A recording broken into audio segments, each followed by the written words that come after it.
ஒரு விஷயம் புரிஞ்சுக்கோங்க. நான் வைய வைரக்கல், திட்ட திண்டுக்கல் அப்படின்னு நினைக்கிற ஆள் நான். சரிங்களா? பட்ட தீட்ட தான் வைரம் ஜொலிக்கும். அது மாதிரி பல பேர் என்னை திட்ட ஏசத்தான் நான் வளர்ந்துக்கிட்டு இருக்கேன். 3 ஆண்டுகளுக்கு முன்னாடி இந்த காமாட்சி நாயுடு ஒரு கட்சியினுடைய தலைவர், திராவிட முன்னேற்ற கழகத்தில் சாதாரணமாக ஒரு உறுப்பினர் தான். இன்றைக்கு உலகம் பூரா அறியப்பட்ட ஒரு காமாட்சி நாயுடுவா வளம் வந்துட்டு இருக்கேன். எப்படி சமீபத்தில் அதிமுகவுடைய பொதுச் செயலாளர் இருக்கக்கூடிய எடப்பாடி பழனிசாமி அண்ணாமலையை தொடர்ந்து பொய் சொல்லிக்கிட்டே இருக்காரு அப்படின்ற மாதிரி சொல்றாரு. அதற்கு எதிர்வினையா அண்ணாமலை அவர்கள் ஒரு மேடையில் பேசும்போது எடப்பாடி பழனிசாமி ஒரு தற்கூரி அப்படின்ற மாதிரி ரொம்ப ஒரு கடும்போக்கான வார்த்தையை பயன்படுத்தி இருக்காரு. இன்றைக்கு இருக்கக்கூடிய இளம் தலைமுறையினர் மரியாதை குறைவா பேசினா தான் அவங்களுக்கு நிறைய கைத்தட்டல் விழுகுது அப்படின்னு சொல்லிட்டு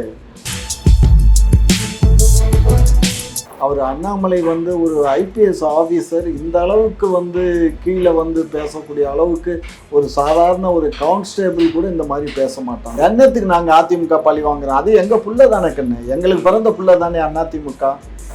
இபிஎஸ்ஐ பொறுத்த மட்டும் அவ்வளோ ஒன்றும் முட்டாள் இல்லை. அவர் முட்டாளாக இருந்தால் 4 வருஷம் ஆட்சி பண்ணியிருக்க முடியாது தமிழகத்தை. இவ்வளோ பெரிய நாட்டில் 8 கோடி மக்கள் இருக்க நாட்டில் அவர் 4 ஆண்டு காலம் ஆட்சி பண்ணார்ல. இல்லை நீங்கள் சொல்கிறது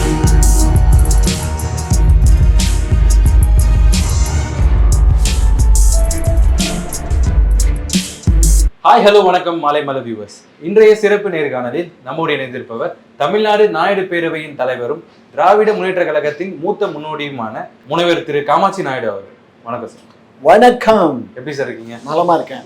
இப்போ ஒவ்வொரு இன்டர்வியூலையும் வணக்கத்தோட டோனை மாற்றி சொல்லிட்டு இருக்கீங்க. இப்போ நியூஸ் ஆங்கரா வர போறீங்களோ?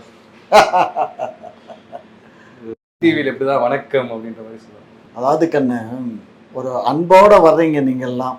நீங்கள் அன்போடு நீங்கள் எங்கிட்ட இருந்து போகணும். நீங்கள் கேட்குற கேள்விக்கெல்லாம் நான் பதில் சொல்லணும். உங்கள் சேனல் நல்லா டெவலப் ஆகணும். இதுதான் என்னுடைய ஆசை.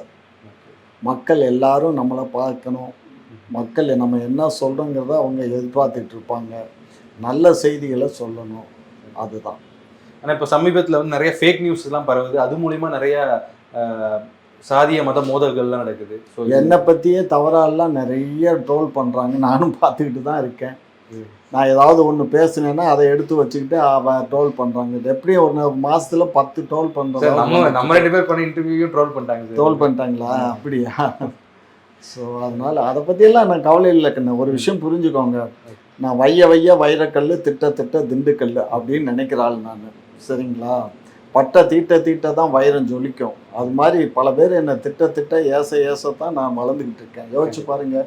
3 ஆண்டுகளுக்கு முன்னாடி இந்த காமாட்சி நாயுடு ஒரு கட்சியினுடைய தலைவர், திராவிட முன்னேற்ற கழகத்தில் சாதாரணமாக ஒரு உறுப்பினர் தான். இன்றைக்கு உலகம் பூரா அறியப்பட்ட ஒரு காமாட்சி நாயுடுவாக வளம் வந்துட்டு இருக்கேன். எப்படி? இது மாதிரி ஒவ்வொரு சேனல்லையும் பார்க்குறாங்க. நேற்றுக்கு இதே இடத்துல தான் இவர் எடுத்துகிட்டு போனார், முத்தார். ஸோ அதனால் அந்த how are you, I am fine அப்படின்னு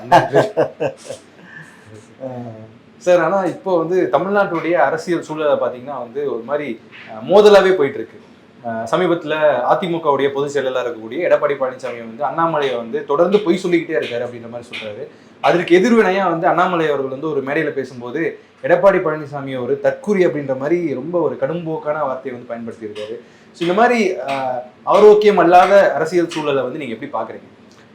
என்ன அதான் நாங்கள் பேரறிஞர் அண்ணா, முத்தமிழறிஞர் டாக்டர் கலைஞர், அதுக்கப்புறம் அவர் நம்மளுடைய பெருந்தலைவர் காமராஜர், பக்தவச்சலம், இவருடையோட எல்லாம் நான் பயணிச்சிருக்கேன். வாஜ்பாயோடய பழகிருக்கேன். ஆமாம். ஸோ அவ்வளோ பேரோட பயணித்ததில் அவங்கெல்லாம் எப்படி இருந்தாங்கங்கிறது எனக்கு தெரியும். இன்றைக்கு இருக்கக்கூடிய இளம் தலைமுறையினர் மரியாதை குறைவாக பேசினா தான் அவங்களுக்கு நிறைய கைத்தட்டல் விழுகுது அப்படின்னு சொல்லிட்டு அந்த மாதிரி எல்லாம் பேசுகிறாங்க. இன்றைக்கு திரு எடப்பாடியார் அவர்களை தவறாக பேசுவது எனக்கு சரியாக தெரியலை. காலில் விழுந்து தான் அவர் பதவி வாங்கினாருன்னு சொல்லி அண்ணாமலை சொல்கிறாரு. இது மிக மிக வருத்தமளிக்கக்கூடியது. மன்னிக்க முடியாத ஒரு குற்ற செயலை அவர் புரிகிறாரு.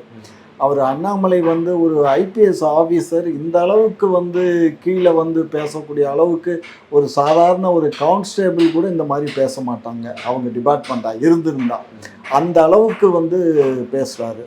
இது அவருடைய தொண்டர்களை திருப்திப்படுத்துறதுக்கு பேசுகிறாரா, இல்லை அவருடைய கட்சியை திருப்திப்படுத்துறதுக்கு பேசுகிறாரா, இல்லை இவர் இப்போ அவங்களுக்குள்ள தனிப்பட்ட முறையில் இருக்கக்கூடிய ஏதாவது காழ்ப்புணர், ஏன்னா இவரும் கவுண்டரு அவரும் கவுண்டரு, அவங்களுக்குள்ள இருக்கக்கூடிய காழ்ப்புணர்வுல பேசுறாங்களான்னு தெரியல. இவர் பேசுறதுக்கு ஒரு காரணத்தை மட்டும் என்னால் புரிஞ்சுக்க முடியுது. என்னன்னு கேட்டிங்கன்னா, இவர் வந்து இப்போ நாடாளுமன்ற தேர்தலில் போட்டி போட்டார். அதுக்கு ஆப்பனண்ட்டாக வந்து ஒரு கேண்டிடேட்டை வந்து அண்ணாமலை இவர் ஏபிஎஸ் நிப்பாட்டினார். அவர் வாங்கின ஓட்டும் இவர் வாங்கின ஓட்டும் பார்த்தா வெற்றி அதிகமாக இவருக்கு தான் கிடைச்சிருக்கும். ஆகையினால கூட அந்த பழி தீர்க்கும், நம்மளை பழி தீர்த்துட்டாங்களே நம்மளை அப்படிங்கிற அந்த எண்ணத்தில் பேசுகிறாரோங்கிற எனக்கு ஒரு உணர்வு உண்டாகுது. ஓகே. ஏன்னா அவர் ஜெயிக்கிறதுக்கு வந்து அன்றைக்கு வந்து அங்கே அதிமுக இவர் கேட்டார், ரெக்வஸ்ட் பண்ணார், எனக்கு தெரியும் இந்த மாதிரி எனக்கு சப்போர்ட் பண்ணுங்க இந்த தொகுதியில் மட்டுமாவது அப்படின்னு இவர் கேட்டார். அது எங்கள் கட்சியினுடைய முடிவு, நான் அதுக்கு முடியாதுங்க அப்படின்னு சொல்லிட்டதாக கேள்வி தான். பட் அது எந்த அளவுக்கு உண்மைன்னு எனக்கு தெரியாது. பட் ஆனால் அன்னைக்கு வந்து அதிமுகவில் வந்து கேண்டிடேட் போடாமல் இருந்தால் அவர் வெற்றி பெற்றிருப்பார். ஓகே. ஆனால் வந்து இன்னொரு காரணம் சொல்கிறாங்க சார் இந்த 2 மோதலுக்குமே. என்ன அதுக்கு என்ன காரணம்னா வந்து இப்போ சமீபத்தில் வந்து ஒரு ப்ரோக்ராம் நடந்தது. அதில் வந்து கலைஞருடைய 100ஆண்டு விழாவை குறிக்கும் வகையில் 100 ரூபா காயின்ல கலைஞருடைய படம் வந்து பொருத்தி அதை வெளியிட்டாங்க. அதில் வந்து முதல்வர் ஸ்டாலின், அதுவும் இல்லாமல் மத்திய அமைச்சர் ராஜ்நாத் சிங், இந்த மாதிரி வந்து தொடர்ந்து பாஜகவுடைய மாநில தலைவர் இருக்கக்கூடிய அண்ணாமலையும் இதில் கலந்துக்கிட்டாரு. ஸோ இந்த மத்திய மாநில கட்சிகளுடைய முக்கிய தலைவர்கள் பங்கேற்றதுனால இதை வந்து திமுக பாஜக கூடிய ஒரு கள்ள தொடர்பு இருக்கு, அதனாலதான் வந்து இதன் விளைவா தான் வந்து அதிமுக வந்து போய் திட்டுங்க அப்படின்ற மாதிரி திமுக சொன்ன மாதிரியும், அடுத்து வந்து திமுகவும் பாஜகவும் கூட்டணியில போகிறதுக்கான வாய்ப்பு இருக்கிற மாதிரியுமே சொல்றாங்க சார். நீங்க எப்படி பாக்குறீங்க? நீங்க ஒரு திமுகவுடைய ரெப்ரசன்டேட்டிவ் எப்படி பாக்குறீங்க? நான் உங்கள்கிட்ட இந்த விஷயத்த நான் 100க்கு 100 சொல்றேன். எங்களுடைய திராவிட முன்னேற்ற கழகம் எக்காரணத்தை முன்னிட்டும் பாரதிய ஜனதா கட்சியோட நாங்கள் கூட்டணி வைக்க மாட்டோம். வாஜ்பாயோட வச்சிங்களே சார்? வாஜ்பாயோட வச்சோம் 99. அன்றைக்கு வாஜ்பாயும் இதே ராஜ்நாத் சிங்கும் எங்கள் தலைவருடைய வீட்டுக்கு வந்து நான் கவர்மெண்ட்டு வந்து ரொம்ப தேவையில்லாமல் 40,000 கோடி செலவு பண்ண வேண்டிய ஒரு சூழ்நிலை வந்துடும், ஆகையினால இவ்வளோ நம்ம நாடு இருக்கக்கூடிய நிலையில் இவ்வளோ தேவையில்லாத பணத்தை செலவு பண்ணி மீண்டும் ஒரு தேர்தலை வைக்கணுமா, ஆகையினால நீங்கள் எனக்கு சப்போர்ட் கொடுங்க அப்படின்னு கேட்ட உடனே மினிமம் காமன் ப்ரோக்ராம்னு ஒன்று ரெடி பண்ணார். யார்? நம்ம முத்தமிழறிஞர் டாக்டர் கலைஞரும் அவர் முரசொலி மாறனவங்கெல்லாம் உட்காந்து இவ்வளோ காமன் ப்ரோக்ராம் இந்த மாதிரி தான் நீங்கள் நடந்துக்கணும் அப்படின்னு சொல்லி தீர்மானங்கள்லாம் நிறைவேற்றி அதுக்கு அவங்க ஒப்புதல் பண்ணி கையொப்பமிட்டு கொடுத்ததுக்கு அப்புறம் தான் கூட்டணிக்கு ஒத்துக்கிட்டாங்க. அதாவது நாட்டினுடைய பணம் வீணாகுது, அதனால எப்படி ஆட்சியை கவிழ்க்க தேவையில்லை, அதனால நாங்கள் பாஜக கூட்டணி கொடுக்குறோம், அதுவும் காமன் மினிமம் ப்ரோக்ராமோட தான். ஆனா இதுதான் உண்மையான எண்ணமா? சத்திய பிரமாணமா இதாங்க. ஆனா அதிமுக பழி வாங்கணும்னா நீங்க பாஜக கூட்டணி? அப்படியெல்லாம் இல்லை. என்னத்துக்கு நாங்க அதிமுக பழி வாங்குறோம்? அது எங்க புள்ள தானே கண்ணு, எங்களுக்கு பிறந்த புள்ள தானே அதிமுக. எங்கள்கிட்ட இருந்து பிரிஞ்சு போய் தானே அதிமுக வந்தது. இன்னைக்கு எடப்பாடியை பத்தி என்கிட்ட பேசுறீங்க, நான் எடப்பாடியை பத்தி என்ன சொல்றேன்? அவரை பேசுறது இவர் தப்புன்னு தானே சொல்றேன். அதேதான் சீமானும் சொல்றாரு. ஆமா கண்ணு, அப்ப நீங்க ஒரு விஷயம் புரிஞ்சுக்கோங்க. அனைத்து இந்திய அண்ணா திராவிட முன்னேற்ற கழகங்கிறது திராவிட முன்னேற்ற கழகத்திலிருந்து பிரிஞ்சு போன ஒரு குழந்தை தானே. எதுக்கு அந்த குழந்தைய பேசணும்? இன்னைக்கு இபிஎஸ் இருக்காரு, நாளைக்கு ஓபிஎஸ் வரலாம், இல்லை நாளைக்கு இன்னொருத்தர் கூட வரலாம், யார் வேணாலும் அந்த கட்சிக்கு வரலாம் இல்லை. ஸோ அது எம்ஜிஆரால் தோற்றுவிக்கப்பட்ட கட்சி இல்லைன்னா ஒரு காலகட்டத்தில் அவங்க எல்லாமே எங்கள்கிட்ட கூட வரலாம். ஸோ ஆகையினால நாங்கள் திட்டுறோம் பேசுகிறோன்னா அது எங்கள் குழந்தை. ஒரு பழமொழி சொல்லுவோம், கோழி மிதிச்சு குஞ்சுக்கு சேதமாகாதுங்கிற மாதிரி. நாங்கள் அதிமுகவை திட்டுறது, அதிமுக எங்களை திட்டுறது, எங்களுக்குள்ள எந்த ஒரு கருத்து வேறுபாடுகள் கிடையாது. ஆனால் சமூக நீதியில எந்த ஒரு மாற்று கருத்தும் கிடையாது. திமுக பாஜக கூட்டணி வந்து வாஜ்பாய் டைம்ல நடந்தது. அந்த டைம்ல வைகோவே சொன்னார் சார் ஒரு கட்டத்தில், குஜராத் கலவரத்தை பார்த்து அது குஜராத் பிரச்சனை, தமிழ்நாட்டுக்கு நமக்கு அதுக்கு சம்மந்தம் இல்லை அப்படின்ற மாதிரி சொன்னார். அங்கே மக்கள் வந்து செத்து மடிச்சிட்டு இருந்தாங்க. ஆனால் அப்பவே இந்த கருத்தை சொல்லும்போது பாஜக கூட்டணி பாஜகவோட கொள்கைக்கு உடன்படுற மாதிரி தான் வைகோ நடந்திருக்கு. அப்ப நீங்களும் அதுக்கு இல்லை கண்ணு, எங்க தலைவர் கூட சொன்னார் கண்ணு, அது இன்னொரு மாநிலத்துல நடக்கிறதுக்காக நம்ம வந்து கூட்டணியை முறிச்சுக்க முடியாதுன்னு சொன்னார். புரிஞ்சுக்கோங்க. அது வந்து அந்த குறைந்தபட்சம் அநீதின்னு சொல்லியிருக்கலாம்.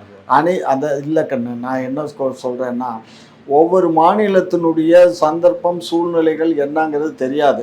இதே நேரத்தில் நீங்கள் நல்லா நினச்சி பாருங்க, பூகம்பம் ஏற்பட்டுச்சு குஜராத்தில். நான் இங்கேருந்து 100 பேரை அழைச்சிட்டு போய் குஜராத்தில், அப்போ சீஃப் மினிஸ்டர் இதே மோடி தான் இருந்தார், என்னை ஜீப்ல எல்லாம் கூட்டிகிட்டு போய் நிறைய எல்லாத்தையும் சுற்றி காட்டின காலமெல்லாம் உண்டு. சரிங்களா? அப்படியெல்லாம் நாங்கள் பெரிய இங்கேருந்து மெடிக்கல் எய்டு அது இது பொருளாதாரம்லாம் நிறைய செலவு பண்ணி நாங்களும் அந்த மக்களுக்கு நிறைய பாதுகாப்பு கொடுத்து அவங்களெல்லாம் முகாமில் தங்க வச்சுருக்க மக்கள்லாம் பார்த்து ஏற்பாடு பண்ணி அவங்களுக்கு என்னென்ன செய்யணுமோ செஞ்சோம். ஒரு ஒரு போகரா ரயில் எரிப்பு நிகழ்ச்சியை வந்து அது வருந்தத்தக்க ஒரு விஷயம் அப்படின்னு நம்ம பதிவு பண்ணியிருக்கார் தலைவர். எல்லாருமே பதிவு பண்ணியிருக்கோம், நான் முதற்கொண்டு பதிவு பண்ணியிருக்கோம். ஆனால் அது வந்து பிற்காலத்தில் தான் தெரிய வருது, அது வந்து திட்டமிட்ட சதி அப்படிங்கிறது எங்களுக்கு இப்போ தான் தெரிய வருது. சில காரணங்களால தான் நாங்கள்லாம் இதெல்லாம் முன்னக்கூட்டி இந்த மாதிரி இதெல்லாம் வந்து நீங்கள் இதை மீறிட்டீங்க, நீங்கள் போட்ட அக்ரிமெண்ட்டை மீறிட்டீங்கன்னு சொல்லி அடுத்த 5 ஆண்டு பூர்த்தி ஆகிறதுக்கு முன்னாடி 4.5 ஆண்டுகள்லேயே நாங்கள் வாபஸ் வாங்கிட்டு வாபஸ் வாங்கிட்டு வந்துட்டோம். காங்கிரஸ் பக்கம் வரல, வாபஸ் வாங்கிட்டு வந்துட்டோம். அடுத்த தேர்தலில் காங்கிரஸே எங்களை அப்ரோச் பண்ணாங்க. அதுக்கப்புறம் காங்கிரஸோட பேச்சுவார்த்தை நடத்தி காங்கிரஸ் கூட்டணி. ஆனா இப்ப நடக்கிற சூழலை பார்க்கும்போது திமுகவும் பாஜகவும் கூட்டணி உறுதியே இல்லைன்னு சொல்றீங்க. 100க்கு 100 கிடையாது தம்பி, 100க்கு 100 கிடையாது. இது என்னன்னு கேட்டிங்கன்னா, இந்த விழா வந்து ஒன்றிய அரசு பண்ண வேண்டிய விழா. ஒன்றிய அரசு அங்கே அந்த நாணயத்தை வெளியிடுவாங்க, இவர் முதலமைச்சரோ வேறு யாரோ அங்கே போய் அந்த நாணயத்தை வாங்கிட்டு வரணும். அதை நம்ம இங்கே பண்ணோம்னா கொஞ்சம் எலாபரேட்டாக பண்ணலாமே. ஒரு நூற்றாண்டு, அவர் கலைஞருடைய நூற்றாண்டு நிறைவு விழா வேறு அது. ஆகையினால இங்கே வாங்க அப்படின்னு சொல்லி கூட்டிகிட்டு வந்து இங்கே வச்சு அந்த நாணயத்தை வெளியிட்டோம், அவ்வளோதான்.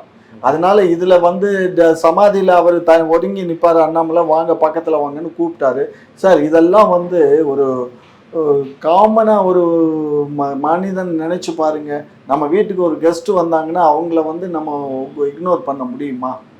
அவங்கள நம்ம செலிப்ரேட் பண்ணி தானே அனுப்பணும். யாரோ ஏயோ பியோ வீட்டுக்கு வந்துட்டாங்களா, வாங்க உட்காருங்க, தண்ணி சாப்பிடுங்க, அது சாப்பிடுங்க, இது சாப்பிடுங்கன்னு சொல்லி தானே நம்ம அனுப்பணும். இல்லை சார், இவ்வளோ தூரம் அண்ணாமலைன்னு ஒரு தமிழ்நாட்டில் ஒரு எம்எல்ஏவாக கூட வெல்ல முடியாத ஒருத்தரை கூப்பிடும்போது எதிர்கட்சி தலைவர் எடப்பாடி பழனிசாமியை கூப்பிட்டுருக்கலாம். கூப்பிட்டோம், கூப்பிடலன்னு சொல்லாதீங்க, கூப்பிட்டோம். அவர் வரலையே, வரல. அதுக்கு நம்ம என்ன செய்ய முடியும்? நாங்கள் கூப்பிட்டோம், கூப்பிடலன்னு சொல்லாதீங்க. அவங்கள கூப்பிட்டோம், அவர் வரல. ஆனால் இந்த வேலையில் நீங்கள் பார்க்கும்போது இல்லை, அவங்க வராததுக்கு காரணம் இருக்குது. ஏன்னா அவங்க வந்து பிஜேபி கவர்மெண்ட்டோட அவங்க கொஞ்சம் எகென்ஸ்டாக இருக்காங்க. ஆகையினால அவங்க வந்து கலந்துக்கல. அதனால எங்களுக்கும் அதில் வந்து வருத்தம் கிடையாது. அதே இதில் வந்து இதே அண்ணாமலை என்ன சொல்கிறாரு, இதை வந்து அன்றைக்கு எம்ஜிஆருடைய இதை இது பண்ணும்போது இவர் வெளியிட ஓபிஎஸ் வாங்கிக்கிட்டாரு. இவங்க அன்னைக்கு ஒரு பெரிய விழாவை எடுத்து எம்ஜிஆருடைய புகழை நிலைநாட்டியிருக்கலாம், அவருடைய புகழுக்கே இவங்க மங்க வச்சிட்டாங்க அப்படிங்கிறாங்க. மோடி அவர்கள் வந்து வாரணாசியில் வந்து வேட்புமனு தாக்கல் பண்ணார். அப்போ வந்து அண்ணாமலை அவர்கள் வந்து எடப்பாடி பழனிசாமி கூப்பிட்டுருக்காரு, இந்த மாதிரி கூட்டணி கட்சி தலைவர்கள்லாம் வராங்க வேட்புமனு தாக்கலுக்கு, நீங்களும் வந்து ஒரு ஆரம்பிச்சு வைங்க, ஒரு வாழ்த்து சொல்லிட்டு போங்க அப்படின்ற மாதிரி கூப்பிட்டுருக்காரு. அதுக்கு வந்து எடப்பாடி சொல்லியிருக்காரு, தோக்க போகிற தலைவர்களுக்கு வந்து நாங்கள் வந்து வாழ்த்து சொல்ல மாட்டோம், அவர்கிட்ட வந்து வாழ்த்துலாம் சொல்ல மாட்டோம், கூடலாம் வர மாட்டோம் அப்படின்ற மாதிரி ஒரு வார்த்தை சொல்லியிருக்காரு. அதுக்கு தான் வந்து நான் வந்து இவ்வளோ கடும்போக்கான வார்த்தையை திட்டுற மாதிரி ஆயிடுச்சு அப்படின்ற மாதிரி. அதுக்காக சொல்லிட முடியுமா? ஏங்க, ஒரு நாமினேஷன் ஃபைல் பண்ணுறதுக்கு அப்போ வந்து அவருக்கு வந்து செகண்ட் டைம் 2019ங்கிறது செகண்ட் டைம். 2014க்கு அப்புறம் 2019 நாமினேஷன் ஃபைல் பண்ண போகிறாரு. அவர் போகும்போது இவர் என்ன சொல்கிறார், எங்கள் தோங்க போகிற கட்சிக்கு நான் எதுங்க வந்து வாழ்த்து சொல்லணும்? ஏன்னா நாளைக்கு இவர் ஆட்சியில் இருக்கார், இங்கே பண்ணணும் இல்லை, நாளைக்கு வேற திடீர்னு அண்ணா இது காங்கிரஸ் ஆட்சி வந்துடுச்சுன்னா இவங்களுக்கு இடைஞ்சல் வந்துடும்ல. நீங்கள் ஒன்றை பார்க்காதீங்க, ரெண்டை பாருங்க. அன்றைக்கு வந்து 5 ஆண்டு உங்களுக்கு முடிஞ்சு 6வது இதில் வந்து அடுத்த தேர்தலுக்கு நிற்கிறாங்க. அடுத்த தேர்தலில் அன்றைக்கு காங்கிரஸ் ஆட்சி அமைச்சிருந்தா இவங்க கவர்மெண்ட் கஷ்டம் இல்லையா? அந்த எண்ணத்தில் அவர் சொல்லியிருக்கலாம் இல்லையா? நீங்கள் அப்படி தான் பார்க்கணும். ஏன்னு கேட்டிங்கன்னா, அவர் வந்து அதிகமாக படிக்கலைன்னாலும் கூட அவரும் கொஞ்சம் புத்திசாலித்தனமாக தான் செயல்படுறாரு.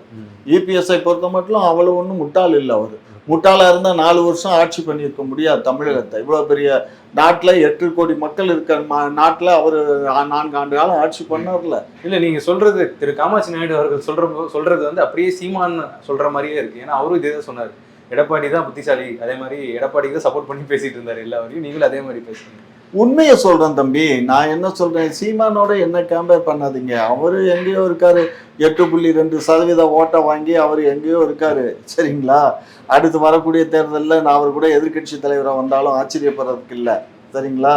சீமானுக்கு அப்படி ஒரு சான்ஸ் இருக்குது. நான் சொல்கிறது அவர் எனக்கு மாப்பிள்ளை தான். நான் என்ன கேட்குறேன், அவர்கிட்ட கொஞ்சம் நாவை அடக்கி பேசுங்கன்னு சொல்கிறேன், அவ்வளவுதான், வேற ஒன்றும். இன்னொரு விஷயம் சொன்னார், ஏன்னா உங்களுடைய கொள்கைக்கு முரண்பாடாக இருக்கிற மாதிரி ஒரு விஷயம் சொல்லியிருக்காரு. பாஜகவில் வந்து குறிப்பாக பார்த்தீங்கன்னா இணையமைச்சர் சரி, அமைச்சர் பதவிகள், இந்த மாதிரி முக்கியமான பொறுப்புகள் எல்லாம் வந்து தமிழர் அல்லாதவருக்கு தான் அதிகமாக தராங்க அப்படின்ற மாதிரி ஒரு வார்த்தை சொல்லியிருந்தாங்க. எல் முருகன் வந்து இணையமைச்சராக இருக்காரு. அவர் வந்து தமிழை தாய்மொழியாக கொள்ளாமல் தெலுங்கு மொழியை தாய்மொழியாக கொண்டவர், அவருக்கு வந்து கொடுத்துருக்காங்க. ஆனால் வந்து நயனா நாகேந்திரன் கொடுக்கல, தமிழிசை, இந்த மாதிரி தமிழ் தாய்மொழி வச்சவங்களுக்கு கொடுக்காம தெலுங்குக்கு கொடுத்துருக்காங்க அப்படின்ற மாதிரி ஒரு வார்த்தை சொல்லியிருந்தாரு, இப்போ ரீசெண்டாக சொல்லியிருந்தாரு. இதை நீங்க எப்படி பாக்குறீங்க? அதாவது சீமான் வந்து நான் அவரை வந்து விமர்சனம் பண்ண விரும்பலை.